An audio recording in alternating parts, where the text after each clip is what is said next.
Beef और उससे जुड़ी हुई हिंसा के बारे में बातचीत करेंगे। आपने नोट किया होगा कि पिछले कुछ सालों में गाय के नाम पर, बीफ के नाम पर समाज में बहुत हिंसा हुई है। मैं शुरुआत में ही आपको इंडिया स्ट्रेंड नाम के एक जो संगठन है जिन्होंने इस पर रिसर्च किया है उसकी एक जानकारी देना चाहूँगा। उन्होंने ये बताया है कि सन 2010 के बाद गाय के नाम पर, बीफ के नाम पर जितनी हत्याएं हुई हैं उसमें 86% मुसलमान मारे गए और ख़ास तौर से 2014 के बाद ये हिंसा की मात्रा में बहुत तेज़ी आई। आप लोगों को याद होगा कैसे मोहम्मद अखलाक को पीट कर मारा गया, कैसे जुनैद और कैसे बाकी कुछ व्यापारी जो कैटल को ट्रांसपोर्ट कर रहे थे उनको मारा गया। इसी के साथ एक असहिष्णुता का वातावरण समाज में खड़ा किया गया। कई लोगों ने ख्याल किया होगा कि इसके कारण एक डर का माहौल पैदा हो गया है। जो इसके व्यापारी हैं, जो इसको खाने वाले हैं, उन सब के बीच में डर का एक खतरनाक माहौल बनाया जा चुका है। अब ये क्यों किया गया है ये एक बात है, और गाय का, बीफ का भारतीय समाज में क्या स्थान है पहले हम ये देख लेंगे। तो मैं आपको बताना चाहूँगा, स्वामी विवेकानंद जी अपनी रचनाओं में ये लिखते हैं कि प्राचीन काल में गाय का मांस खाया जाता था, पहला। नंबर 2, आज के इतिहासकारों में प्राचीन भारत के एक महान इतिहासकार हैं जिनका नाम है professor D.N. Jha. D.N. Jha की एक बहुत महत्वपूर्ण किताब है the myth of Holi cow. उसमें वो पूरे सबूत के साथ वैदिक काल के जो ग्रंथ हैं उनके आधार पर बताते हैं कि कैसे गाय का मांस खाया जाता था, उसकी बलि दी जाती थी वगैरह वगैरह। खैर, ये बात की बात है कि बाद में जाकर जैसे कृषि समाज का विकास हुआ, गाय की बलि देने पे रोक लगी, पर समाज के कई तबके गाय का मांस खाते रहे। अब एक और बात यहाँ बता दूं कि ये जो भावना है कि गाय का मांस भारत में मुगल लोगों द्वारा, मुसलमानों द्वारा लाया गया, ये पूरा गलत है।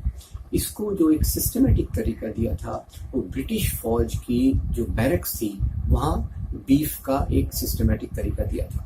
वैसे तो कई मुसलमान राजाओं ने हिंदुओं की भावना का आदर करने के लिए, जैसे अकबर हो गया, बाबर हो गया, ऐसे कई राजाओं ने अपने राज्य के दौरान गाय की हत्या पर बंदी लगाई। खैर, फिर भी भारतीय समाज में गाय का मांस, बीफ, ये एक सस्ते प्रोटीन का सबसे अच्छा स्रोत है जिसके लिए समाज के आदिवासी तबकों के लोग और कई कास्ट के लोग गाय का मांस खाते हैं। तो ये समस्या जब आई तो इस समस्या को किस प्रकार से सुलझाया जाए उसका एक रास्ता हमें जो दिखा वो दिखा महात्मा गांधी के रूप में।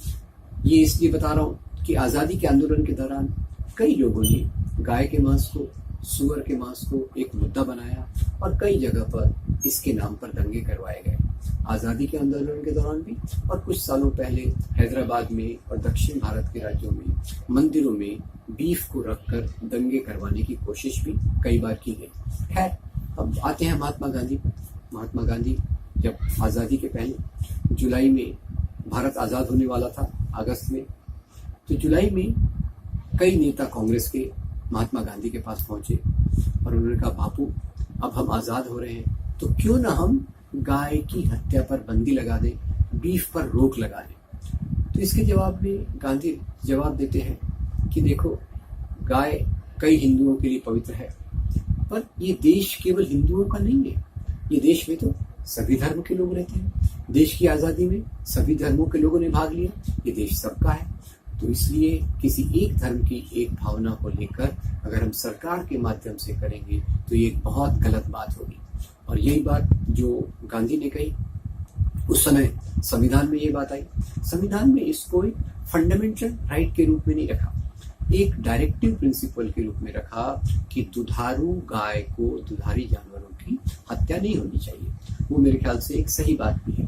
पर बाद में चलकर ये कानूनों में अलग अलग प्रदेशों में अलग अलग प्रकार से परिवर्तन लाए गए और वो परिवर्तन ऐसे लाए जिसके आधार पर लोगों ने कहना शुरू किया उसके घर में बीफ है या वो गाय को ले जा रहा है, उसको मारो। और ये सब चीज़ों में एक और पहलू भी है, ये केवल मुसलमानों की समस्या नहीं है। एक तरफ मुसलमानों को बहुत मारा गया, आपको याद होगा उना नाम के शहर में, गुजरात में 4 दलितों को कितनी बेरहमी से पीटा गया। उसके पहले हरियाणा में गोहाना नाम की जगह पर भी कई दलितों को मारा गया, वो इसलिए कि वो मृत गाय का चमड़ा इस्तेमाल करके जिसके आधार पे सैनिक के हमारी आर्मी के बूट्स बनते हैं, बाकी चीज़ें बनती हैं, उसके आधार पर कई दलितों को मारा गया।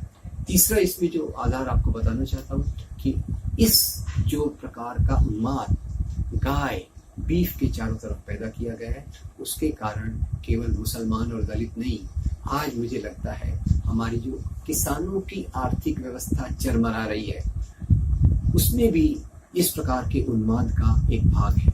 क्योंकि पहले किसान एक तरफ से खेती करता है, एक तरफ से वो गाय को पालता है, दूध का इस्तेमाल करता है, और गाय के बूढ़ी हो जाने पर जब वो दूध नहीं देती तो उसको बेच देता था। अब ये जो तीसरी प्रक्रिया है, बेचने की प्रक्रिया, उससे उसकी इकोनॉमी स्थिर रहती थी। आज वो बात फिर से टूट रही है और गाय किसानों की आर्थिक व्यवस्था पर एक बहुत बड़ी चोट पड़ रही है।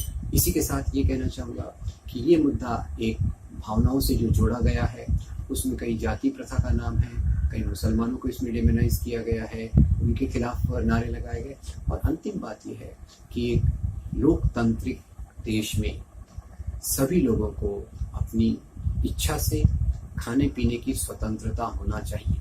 और यहाँ मैं ये बात भी ऐड कर दूँ कि जो एक समझ फैलाई जा रही है कि हिंदू शाकाहारी होते हैं, मुसलमान बीफ खाते हैं, अब इसमें क्रिश्चियंस को उन्होंने छोड़ दिया, वो अच्छी बात है, क्रिश्चियंस पे इस पे लांछन नहीं लगा रहे, अच्छी बात है। पर जहाँ तक शाकाहार का सवाल है, भारत के 70% लोग नॉन वेजिटेरियन यानी मांसाहारी हैं।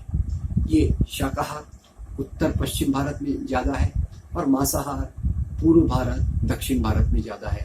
और जब आप देखेंगे जो समुद्री तट पर लोग रहते हैं, वो मछली और बाकी समुद्री चीज़ों को ज़्यादा खाते हैं। तो लोगों को अपने अपने खाने पीने की आज़ादी है, जो एक लोकतांत्रिक समाज का मूलभूत आधार है।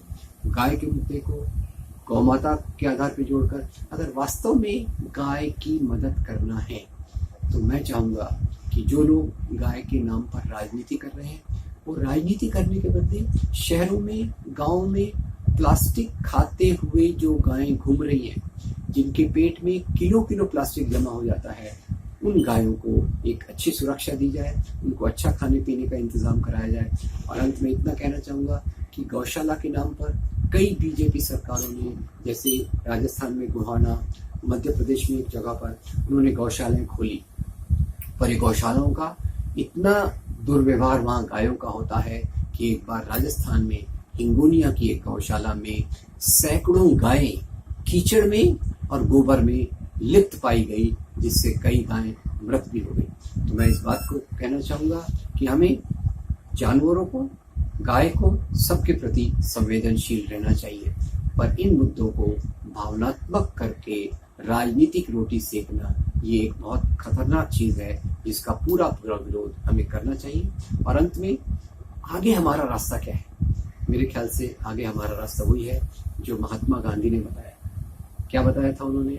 हिंदू मुस्लिम एकता, और उसी के साथ सभी लोगों की भावनाओं का आदर, जो अपने तरीके से अपने खाने पीने की आज़ादी, अपनी प्यार करने की आज़ादी, अपने समाज में बेहतरी लाने की आज़ादी समाज में बनी रहे।